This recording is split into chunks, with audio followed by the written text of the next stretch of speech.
Polarizar o transistor significa alimentar o transistor com tensão DC, de maneira que ele opere numa das três regiões, corte, ativa ou saturação.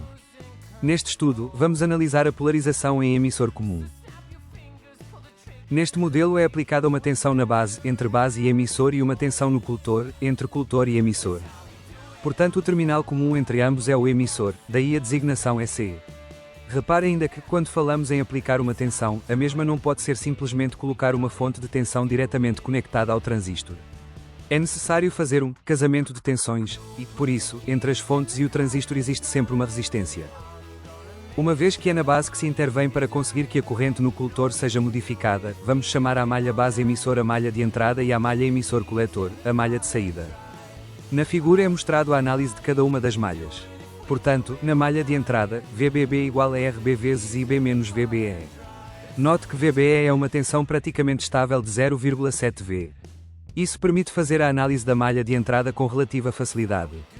Se essa equação for resolvida de maneira a determinar a corrente na base, IB, concluímos que esta corrente depende apenas da tensão de polarização de base, VBB, e da resistência de base, RB. Podemos afirmar que a malha de entrada é completamente independente da malha de saída. A junção base-emissor comporta-se como um díodo, pelo que podemos traçar a curva característica de entrada e ela tem a mesma forma que a de um díodo. Assim a corrente IB será praticamente zero enquanto a tensão VBE não atingir os 0,7 volts. Uma vez atingidos os 0,7 volts, por cada pequeno aumento de VBE ocorrem grandes aumentos de corrente.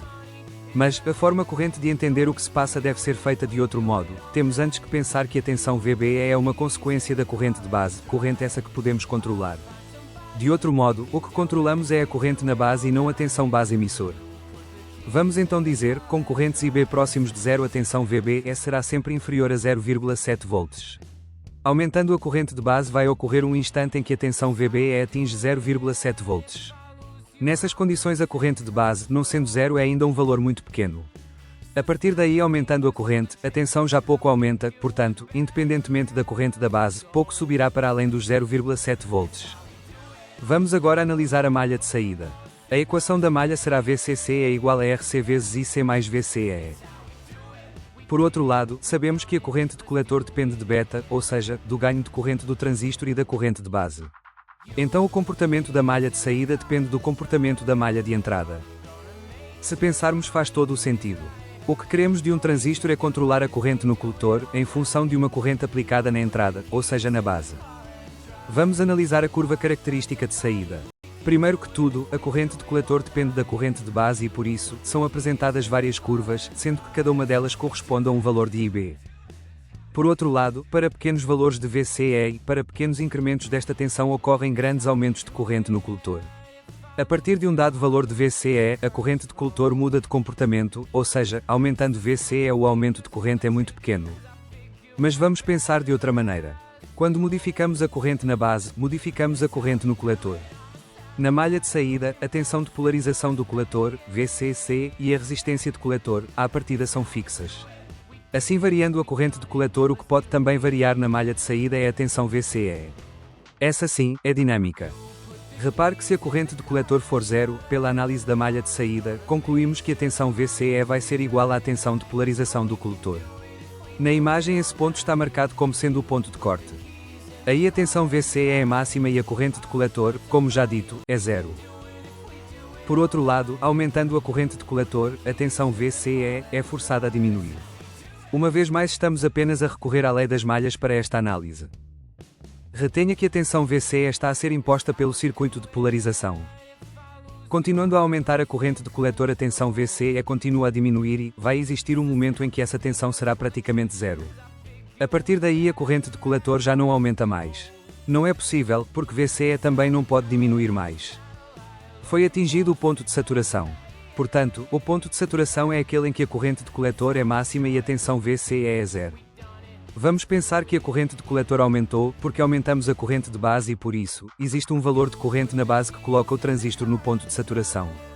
Relação essa que obedece à equação de ganho do transistor. Porém, uma vez atingido o ponto de saturação, mesmo aumentando mais a corrente de base, a corrente de coletor já não aumentará. Como facilmente se percebe, a equação do ganho deixa de ter validade para além deste ponto. Voltando à curva de saída, a zona verde é a zona de saturação porque corresponde a pequenos valores de VCE. A zona laranja é a zona de corte, porque corresponde a pequenos valores de corrente de coletor e por conseguinte também valores de corrente na base próximos de zero. A zona azul é a zona ativa, corresponde à zona em que é possível controlar a corrente de coletor e função da corrente na base. Corresponde à região em que a equação do ganho é válida. Vamos traçar uma reta entre o ponto de saturação e o ponto de corte. Chamamos a essa reta de carga. A meio da reta vamos marcar um ponto Q. Ao ponto Q corresponde uma tensão VCE e uma corrente de coletor.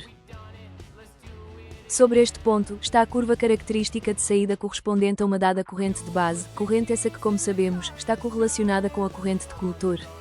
Imaginemos agora que podemos variar a corrente da base, por exemplo através de um potenciômetro. Pensemos que primeiro diminuímos a corrente de base, logo vamos provocar uma diminuição de corrente do coletor e, por consequência, VCE aumenta. Repare que estamos a arrastar o ponto Q para a direita, o qual se vai deslocar sobre a reta de carga. Se a corrente de base permanecer a diminuir, o ponto Q desloca-se continuamente até atingir o ponto de corte. Por oposição, vamos aumentar a corrente de base e, logo o ponto Q começa a deslocar-se para a esquerda, uma vez mais sobre a reta de carga, porque para cada aumento da corrente de base, há um aumento da corrente de coletor e uma diminuição da tensão VCE. No limite, o ponto Q ficará sobre o ponto de saturação. A zona entre os pontos de saturação e de corte corresponde ao comportamento linear dos transistores. É a zona onde a equação do ganho se aplica. Vamos pensar no som. A voz aplicada no microfone é replicada no altifalante com um maior volume. Caso o ponto Q do amplificador toque no ponto de saturação ou de corte, o som começa a sofrer distorção. Para um transistor operar como amplificador, o ponto Q deve ser projetado de maneira a estar ao centro da reta de carga. Dessa maneira o ponto Q vai estar o mais afastado dos pontos críticos, o corte e saturação. Em dispositivos digitais, os transistores são projetados para operar fora da zona ativa, ou seja, são projetados para operar apenas em corte e saturação.